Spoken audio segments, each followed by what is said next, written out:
તો સૂત્રો દ્વારા મળતી માહિતી પ્રમાણે એકનાથ શિંદે સાથે કુલ 44 ધારાસભ્યો 36 શિવસેનાના અને 6 અપક્ષ ધારાસભ્યો સરકાર ભંગ કરવાનો નિર્ણય ઉદ્ધવ ઠાકરે પોતે લેશે। બપોરે શરદ પવાર સમક્ષ પ્રસ્તાવ રજૂ કરાશે।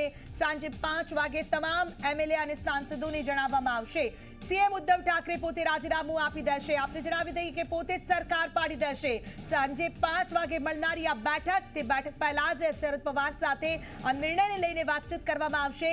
મહત્વપૂર્ણ છે, એકનાથ શિંદે સાથે કુલ 44 ધારાસભ્યો છે, 36 શિવસેનાના અને 6 અપક્ષ ધારાસભ્યો। આ સરકાર ભંગ કરવાનો નિર્ણય ઉદ્ધવ ઠાકરે પોતે જ લેવા જઈ રહ્યા છે।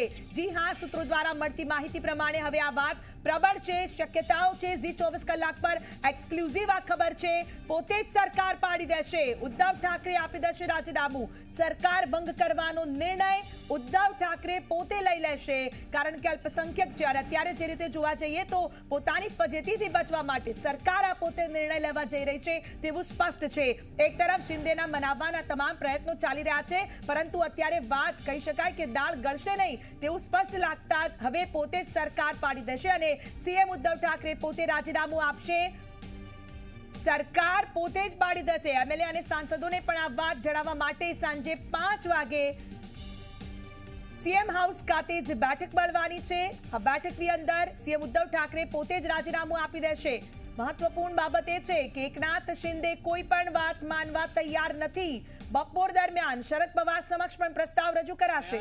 वो कहीं ना कहीं दिखा रहा है कि संजय राउत डैमेज कंट्रोल कर रहे हैं, क्योंकि एकनाथ शिंदे ने सीधे तौर पे नाराजगी जब उद्धव ठाकरे से व्यक्त की थी उस दौरान संजय राउत का नाम लेते हुए नाराजगी सबसे ज़्यादा जताई थी कि संजय राउत इतने बड़े नेता कैसे हो गए और वो कौन होते इस तरह का फैसला लेने वाले कि मुझे विधायक दल के नेता के पद से हटा दिया गया।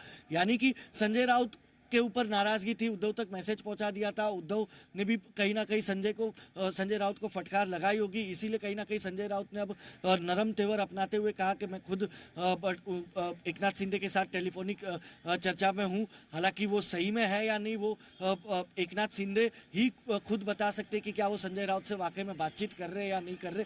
लेकिन जो दूसरा बयान उनका था कि ज़्यादा से ज़्यादा क्या होगा, हम विपक्ष में बैठेंगे, तो कहीं ना कहीं भूमिका शिवसेना बना चुकी है और जो डिमांड थी एकनाथ शिंदे की कि आप अलायंस तोड़िए और नया अलायंस फिर से पुराने साथी दल बीजेपी के साथ करिए, क्योंकि बाला साहब की विचारधारा यही कहती थी कि हम बीजेपी की विचारधारा के साथ तालमेल बनाने वाले शिवसैनिक है, तो शिवसेना और बीजेपी ही अलायंस में रहना चाहिए। ये जो मांग रखी गई थी ये कहीं ना कहीं शिवसेना ठुकरा चुकी है, उद्धव ठाकरे ठुकरा चुके हैं। इसीलिए ये इस प्रकार का बयान जो है वो देखने मिल रहा है कि ज़्यादा से ज़्यादा हम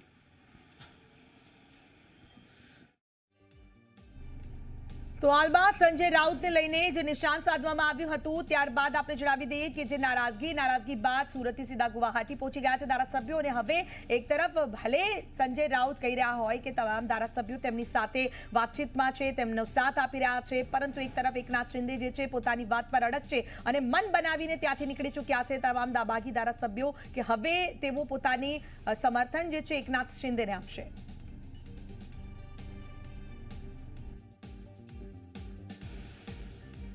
ઝી 24 કલાક પર એક્સક્લુઝિવ ખબર અમે આપને બતાવી રહ્યા છે। મહારાષ્ટ્રની રાજનીતિના સૌથી મોટા સમાચાર ઝી 24 કલાક પર આપને જણાવી દઈએ કે આજે સાંજે મળનારી 5 વાગ્યાની બેઠક સીએમ હાઉસ ખાતે ઉદ્ધવ ઠાકરે નિવાસસ્થાન પર મળનારી આ બેઠક જેની અંદર ઉદ્ધવ ઠાકરે સરકાર પાડી શકે છે, રાજીનામું આપી શકે છે સીએમ પદ પરથી। સૌથી મોટી ખબર સૌથી પહેલા ઝી 24 કલાક આપને બતાવી રહ્યા છે।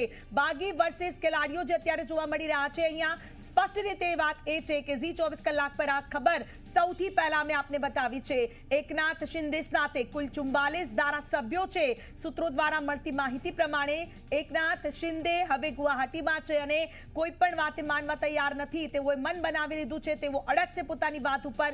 સરકાર સમક્ષ તેમણે જે રજૂઆતો કરી છે, પોતાની માંગ મૂકી છે, પરંતુ સામે સરકાર તે સ્વીકારવા તૈયાર નથી અને પોતાની ફજેતી ન થાય તેને લઈને ઉદ્ધવ ઠાકરે પોતે જ સરકાર પાડી દેશે।